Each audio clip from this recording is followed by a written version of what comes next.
Okay, so I'm splitting this guy up. All right, just recapping what we did here. We're splitting this guy up. And so what I said was, hey, let's look at some angles that we are familiar with and make them have a denominator 12. And then all I can think of was adding 3, 4, and 6. Because that is that right? Yeah, because 3, 4 is 7 plus 6 is going to be 13. And so I can only think of those. Let's write that down. 3 pi over 12. And then 4 pi over 12. And then 6 pi over 12. This would add up to give you, well, I'd have to make these all negative. Negative 13 pi over 12. And if I simplify those, that's negative pi over 4 and negative pi over 3, negative pi over 2 equals that. Okay, and so if you do this, you're going to have to use the formula twice. Mauricio thought of this way, which actually works even better. If you have 2 pi over 12, which simplifies to pi over 6, and then 15 pi over 12, that gives you 5 pi over 4. Now you just have 2 angles that you have to work with, and that gives you negative 13 pi over 12. And so you only got to use the formula once with that one. So let's just say we did tangent with this. And then we did tangent with this guy. Now you only have to do it with one of these. You don't have to do it with both. But if you didn't think of this one, I want you to be able to know that you can still do it with this one. You just have to do it slightly different. I would make all those adding. So this would be a negative. This would be a negative. And then I would choose which ones I want to do first. Okay, let's do it twice. Okay, so first, let's just group these guys together and separate that one out, okay? Especially because pi over 2, that's an easy one to do. Do you guys know what tangent of pi over 2 is? Undefined. Yeah, that one's undefined. Okay, so that means... Oh, wait, no, we can't do it that way. Dang it. Yeah, because tangent of pi over 2 is undefined, so we can't solve anything. So is the problem You can change the pi over 2 to 2 pi over 4. That. Yeah, but 2 pi over 4 is still the same thing. No, oh, you want to... Oh, I see. That's a good idea too, Mauricio. Man, you're just full of good ideas. Let's change this to have a denominator of 4 so we can add it to that guy. Oh, my goodness. That is such an intelligent thing to do.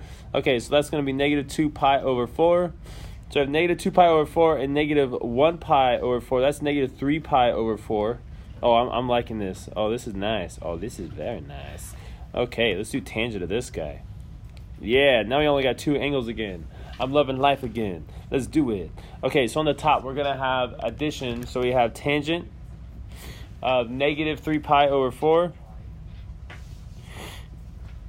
plus tangent of, what's the other one? Pi over 3. Oh. No, I'm gonna use positive because I'll just make this a negative one.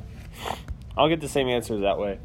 Okay, next one is going to be 1 minus tangent of negative 3 pi over 4. I'm going to multiply that times tangent of pi over 3.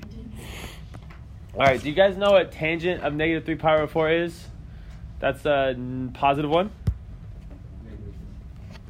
I'm pretty sure it's positive one. Let's see. Let's look at our unit circle. Oh, negative. Let's see. And we go negative right here. That's right here. That's negative 3 pi over 4.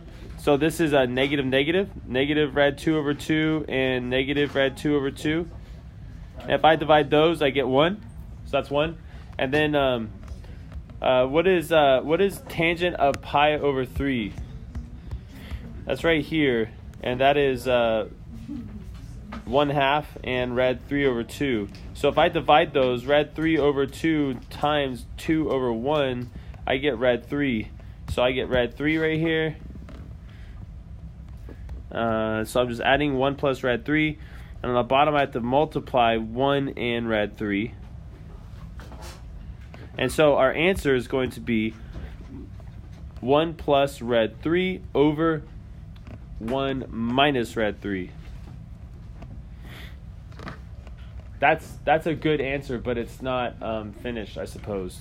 So what we got to do here is we got to multiply the top and bottom by the conjugate of the denominator. What is the conjugate of the denominator? It is 1 minus square root of 3. 1 minus square root of 3. We're doing this so that we don't have a square root on the denominator anymore. Oh, wait. Sorry. It's supposed to be plus. It's conjugate of the denominator. So, denominator, that's the simple one. Let's do him really fast. Because these are conjugates, we just have to square the first term and then square the second term. We get 1 minus 3. On the top, when I multiply that out, that's going to be 1 times 1 times rad 3, which would be, just go 1 plus rad 3, and then we're going to go rad 3 times 1 and rad 3 times rad 3, so that's going to be rad 3 plus 3, so that's going to be 4 plus 2 rad 3. The bottom is just a 2. I can divide that by 2 and that by 2, so I get 2 plus rad 3 is my final answer. Good catch. That's a negative 2 down there. So that's negative.